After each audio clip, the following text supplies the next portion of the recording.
I'm here with Ben of Endseeker to talk about the latest record, Global Warming, out October 27 on Metal Blade. How's things with you? But thanks. Everything's perfect. We just played our record release show in Hamburg 2 days ago, and it was a fucking blast. It was amazing, and yeah, we couldn't be any happier that it's out now.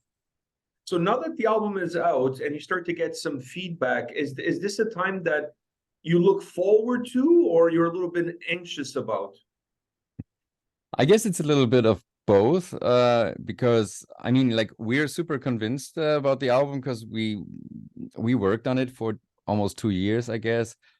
So we know the songs very well and stuff, and we love it. But once you put it out, you really have to live with whatever people think about it. And if they don't like it, and you got to take the shitstorm, whatever, then it is how it is. But luckily, everybody seems to love the record. So the feedback from the press and the fans is super great and overwhelming, and we're really happy with it. It's meaty as fuck. I love Thank you, man. which is Thank you. exactly how it's supposed to be. Like that's exactly how I wanted it to be. Now let me ask you about the title of the record, because I thought it was, dude, it was hard for me to pronounce warming without saying warming.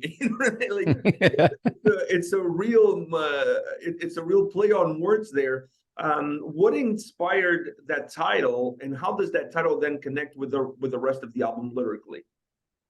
Actually, I just one day I woke up and I had this title in mind. I don't know, there's a lot of global warming stuff in the news, whatever, over the last few years. And I don't know, somehow I woke up and thought, like, global warming, like fucking worms. How great is that? And because we love wordplays. And so I sat down and wrote the lyrics, and I sent it to the other guys, and everybody was like, dude, that's fucking great. That's cool.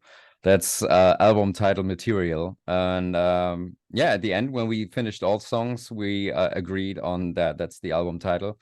So we had something to work for with the artwork. And it does not have a connection to the rest of the songs. Like, we don't make concept albums. It's just each song stands absolutely for itself. But we just thought that's a catchy title. That's a funny title. But yeah, it has some, I mean, like, it's tricky for some people, especially for not like native English speaking people, because like a lot of people, they mix it up with warming and warning and whatever, we've we've experienced a lot of that stuff, but we expected that. But then you guys also made that into the whole artwork of the record, because there's a worm in the record, a nasty one. So the artwork has definitely a representation of the album title. How important is that in the modern day of metal for the album artwork to have that kind of impact and to kind of represent well the title of the record? I think it's super important, especially in metal and extreme metal. Like, people love artwork, they love merchandise. So you need an artwork that somehow reflects the overall musical spirit of the record.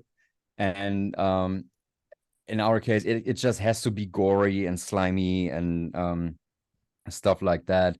And with that kind of title, we decided to go back to our old school covers that we had, like, for the first EP and for the first album, Flashhammer Prophecy, where we just had this black and white stuff and like the sketchy kind of style.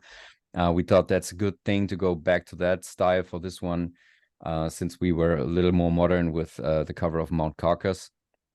And it was very clear from the beginning that we wanted to have a gatefold LP version again. And so we designed the artwork in a fashion that when you like open it up, it is one large picture where you can discover a lot of little worms and maggots and stuff like that. Yeah. I love it. I love it. When you look back at the creative process and even the recording process of this record, does anything stand out in your mind, either as a positive, as a negative, as something new, something innovative, something that you want to take forward into future records? Actually, we took the writing process from Mount Carcass with us to this record. So when we wrote Mount Carcass, we were locked in the COVID pandemic, and we had no shows and whatever, and we were able to just focus on the writing process. And we thought that it was very good for us. We had a lot of time to really like be creative and work on the songs in detail and make a proper pre-production. And after that, we decided, okay, on the next record, we do this again. So we took some time off from October last year until June this year. We didn't play any shows. We just focused on finishing up the songwriting process, recording proper demos that sound really good and they're very detailed. So everybody knows exactly what to do when we go into studio. And that's basically what we did. And I think this was the fastest, best, and easiest recording session that we ever had because everybody was super prepared. We just went in and recorded the demos once again with the fucking badass sound this time, and it was great. That was the best studio experience that I ever had. That was great. Did that gritty sound that the album was that in your mind from the get-go, that you wanted this album to have that very raw, fuzzy, gritty experience? Absolutely. We went in and we told Ike, you know what, we want the basic sound of Mount Carcass, but a little bit more aggressive. Just make it a little more edgy. And that's exactly what he did. And we're super happy with that. Now you have that sound, and that's the trademark of the record. From beginning to end, every song gives that output. But what I thought was really interesting is that you guys infused a melodic riff here and there. And in my humble opinion, it kind of doesn't dilute, but it makes that thick, aggressive sound more manageable at times. It doesn't become constant. You know what I mean? You're able as a listener to digest the songs a lot better. Was that your thought process in including those riffs? Sure. It's not only the riffs, it's also the production. We tweaked a lot on the sound to make it more appealing, to make it more listenable over time, because I think nothing is worse than a record where the production is so stressful that you really need a rest after you finished it. Like, oh man, my ears are fucked or whatever. We want to have a production and songs that are really that you can listen over and over again without getting tired from the production and from the stressful sound. So that's, yeah, and we like melodies, we like catchy melodies, things that stick into your ear and won't leave it for days. So that's basically the thing that we aim for, the little pop appeal. Pop appeal. Wow, that's not. Those are not two words that I would describe this record as. in a death metal context, all right. Okay. Like if we're talking about death metal, I'll give you that. It is catchy. It is catchy. There is a little bit of like there's a lot of hooks on this record for an album that is this heavy. So I will give you that. Now, as a guitar player, did this album offer you any new challenges that pushed you a little bit further? Like technically, no, I don't think so. I think we're still like working in our comfort zone when it comes to our technical skills on guitar playing. We don't want to go crazy. We know our limitations. We're not the best guitar players out there. We're totally aware of that. We're pretty mediocre, and we try to get the best out of that, what we are capable of doing. When you listen to our solos, they're all pretty slow. They're all kind of simple. We're not those lightning fingers guys, and we're too old to learn it now, and too lazy. And we try to write songs that we can play live without like standing there like frozen. We want to set up a show, we want to move, we want to be agile, and yeah, don't be over concentrating on the stuff that we're playing. So we try to make it as good as possible in the range of our capabilities. You're underselling yourself there, because I honestly thought the guitar work outside of the sound was really good, and the solos were really good, because you don't need every solo to take you to the moon, but if you're going to have a solo on the song, you need to add value to what the song is offering. And if there's one thing that the solos did on this record is add value to the quality of the songs. Now, when it comes to genres like metalcore, everybody talks about breakdowns. When it comes to this record, we got to talk about riffs. Do you have a favorite one? I think I have a few favorite ones. One of my favorite riffs is the verse riff of Hell is Here, which is this hypnotic, grooving, super simple da da da da da da da da da da. I like that. I love that. I love to play that. I love to listen to that because it just makes you nod. It makes you headbang no matter what. Everybody who listens to that at least taps his foot. So that's something that's very cool.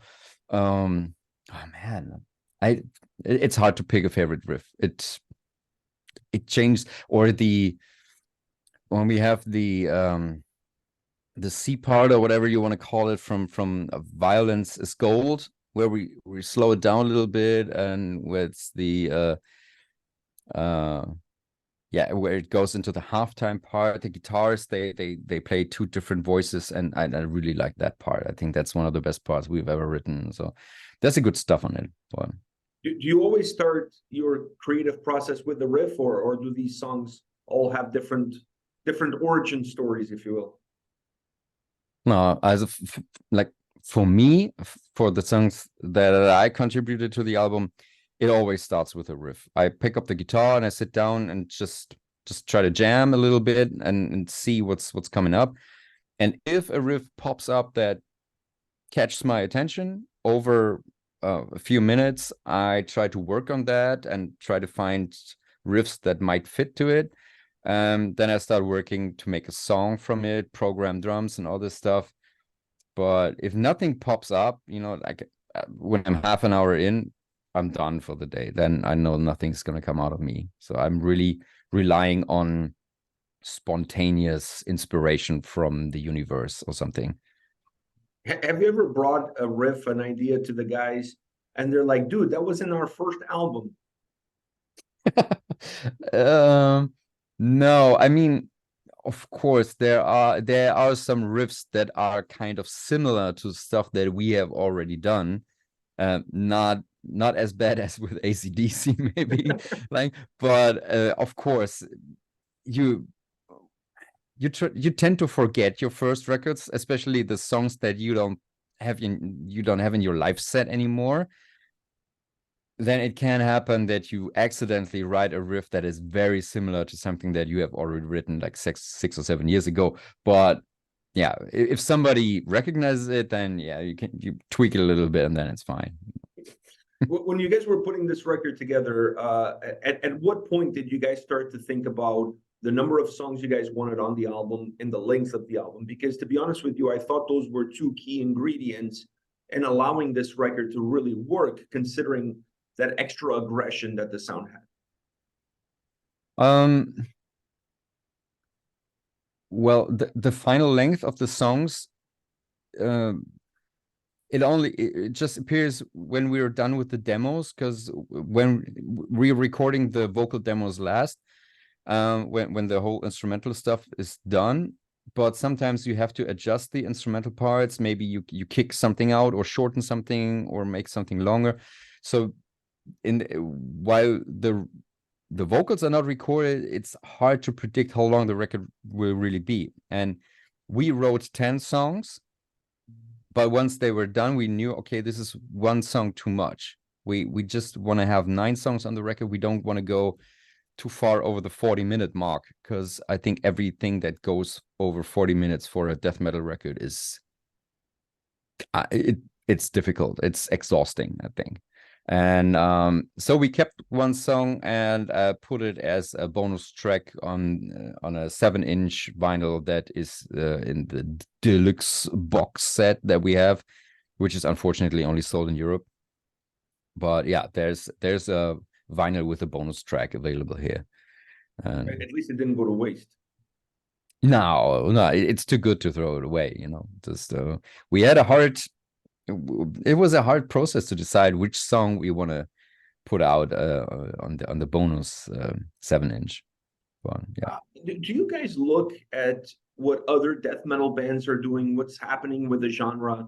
Does that impact you guys as a band at all? Maybe on a subconscious level, not sure, because of course you talk to other bands, you watch other bands, you see what's kind of going on, but we just try to make our own thing as good as possible. And of course, you are influenced by stuff. Maybe not that much on a musical scale, but maybe on things like, oh, how do they do their social media work? When there's a band that's super active and that's super in your face all the time, okay, what's the difference? What do they do? Try to learn stuff from that to make your own band a little bit more visible, maybe to new listeners and stuff, and just to make your fan base bigger. That's stuff that we keep an eye on. But I think we're pretty aware of our own musical identity, so we don't try to copy any other current band, or oh, let's write a song like they did or whatever. So that's not what we do. When you look at that in terms of what bands are doing and more from a social media point of view, is that part of the business becoming more stressful and more demanding than just creating great music, releasing great music, and then touring on great music? Absolutely. Social media is a curse. I mean, if you want to do it properly, you have to put so much time and effort in it. And while we were on tour now, we played 7 shows on our release tour. I was constantly sitting with my mobile and preparing content, posting stuff, responding to comments and whatever. Normally, I'm not the guy who's on his phone all the time. I really like to be more in the moment and enjoy situations or whatever. But we were aware of, okay, if we want to get some output and if we want to reach people, we have to be present in social media. That's how it goes today. That's the main outlet that we have to reach people. And so we were forced to really film everything, take pictures, post shit and stuff. And we had a plan what to post when, really like, okay, we got to work on that. It turns into work, but once you're getting used to it, it gets easier. The more often you do, the more easier it gets and the more fluent. But yeah, it's weird when you really actually you just want to focus on the music and not too much on the business side. During those shows, how was the reception from fans, and how much of the new record did you guys play? It was great. All shows were fantastic, with the release show being the absolute highlight of the tour. And we played, I don't know, I think we had in our regular live set, we had 4 of the 4. We had 5 new songs in our set list, with one song rotating with another, like every evening. We just wanted to get a little bit used to both songs and practice them more on the first shows, to be sure that when we play the release show in Hamburg, every song was already played before at some point of the tour, and we're more it's more in the muscle memory and stuff, so we can focus on the show and not too much on the playing. So now that you got those shows out of the way, my last question for you, and now that the album is out and everybody can listen to it, everybody can enjoy it, what are you looking in terms of short-term plans for the rest of 2023 and looking forward into 2024? I think there's not too much stuff going on this year. Maybe there's some spontaneous shows popping up. Our booker tries to get some single shows in, and we're working on touring activities for 2024.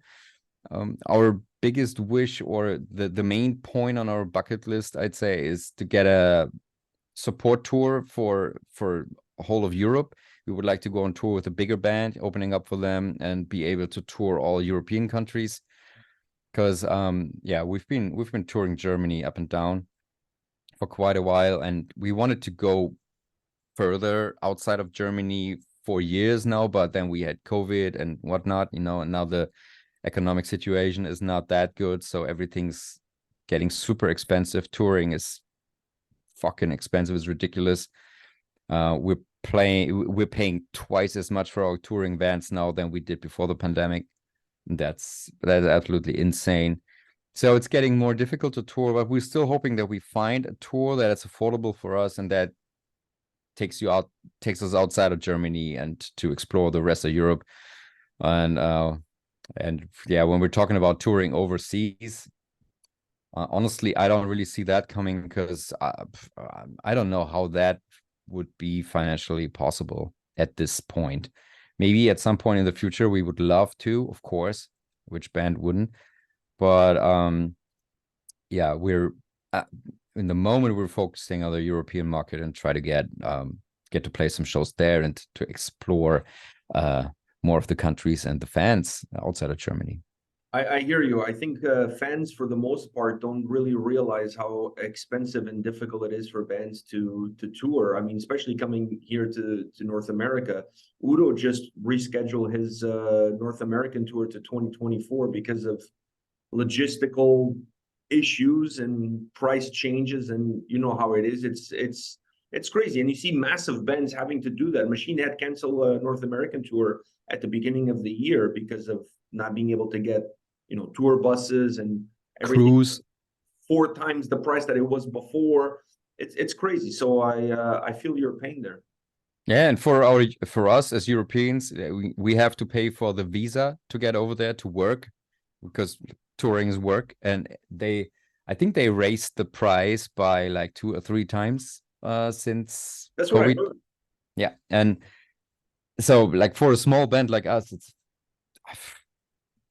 impossible. It's impossible. The 5 of us would have, I don't know, we would pay a fortune just to get the visa, and then who's gonna pay us when we play over there? Like in a way that we get this money ever back. I don't know. It's very difficult, but so we are forced to focus on the European continent, and but that's still quite an area to tour in. Yeah, I mean, that's still a lot of ground to hit. There's still a lot of countries to visit, still a lot of shows to play. I wish you and the guys all the best in 2024. May your dreams come true of European glory. Specifically, since the men's shaft is not really giving you guys any glory these days. Things are looking a little bit dodgy. So a European glory before you guys host the Euro next summer. It's what I wish for all of you guys. Thank you very much. Awesome. Ben, thank you. Thank you. All the best. Thank you for your time. Thanks for the support. Really appreciate that. And it's great to see you again. I think it's 2 years since we spoke last time. Yeah, last time we spoke was Mount Carcass had come out and we talked about that record. So it was nice to, I made sure I put in a request to speak with you because I knew it would be you. Because I wanted to talk to you about the record. I want more people to listen to Endseeker. I think you guys are a great band. I love this new album as I did love Mount Carcass as well. It's not like I didn't like the previous record, but this one was extra meaty, and I'm the kind of guy that likes my meat thick and medium rare, if you will. So I want more people to enjoy the record as I did, and whatever I can do to spread the good word of Endseeker, I'm more than happy to do so. Right. Thank you. Do you have a favorite song? That's a hard thing to say or to answer, because I think the album is very concise and very compact. I picked 3 in my album review, but I'm listening to the whole record, to be honest with you. All right. It's a strong album from start to finish. I really don't like to single. It's hard to single out a song on this record for me, because I feel like this album, more than Mount Carcass, is worth more for the totality of the record than it is for a single song. And I don't know how you guys even pick the singles, because I would have a hell of a time picking a single. Every song deserves to be a single. So it's kind of hard. Do you have a favorite one that you really enjoy playing live?